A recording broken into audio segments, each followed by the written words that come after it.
multidiscipline. Why it is called a multidisciplinary course? Because BS Computer Science లో management papers ఉన్నాయి. So computer సైన్స్తో పాటు BTech సిఎస్సిలో లేని courses ఏవైతే ఉన్నాయో అంటే మేనేజ్మెంట్ పేపర్స్, బీబీఏ ఎంబీఏలో ఉన్న పేపర్స్, బిఎస్ ఎకనామిక్స్ ఉంటుంది, బిఏ మార్కెటింగ్ పేపర్స్ ఉంటాయి, ఓబీ పేపర్స్ ఉంటాయి. సో బీటెక్ సిఎస్సి వాడు చదువుకొని ఒక టెక్నికల్ టూల్ ఆపరేటర్ అవుతాడు, రైట్? బట్ అదే బిఎస్ కంప్యూటర్ సైన్స్ చదువుకున్న విద్యార్థి టెక్నికల్ టూల్స్తో పాటు మేనేజరియల్ కోర్సెస్ నేర్చుకుంటాడు. So this is called a techno managerial course.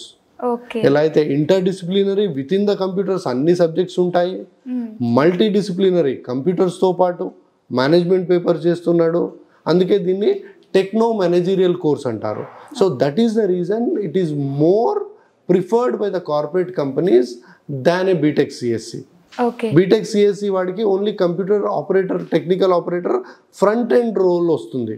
అదే బిఎస్ కంప్యూటర్ సైన్స్ చేసిన విద్యార్థికి మనకి కంప్యూటర్స్తో పాటు మేనేజ్మెంట్ కూడా నేర్చుకుంటాడు కాబట్టి ప్లేస్మెంట్ వచ్చేసరికి లీడ్ పొజిషన్స్లో వెళ్తారు, మేనేజరియల్ పొజిషన్స్లో వీళ్ళకి ప్లేస్మెంట్ వస్తుంది.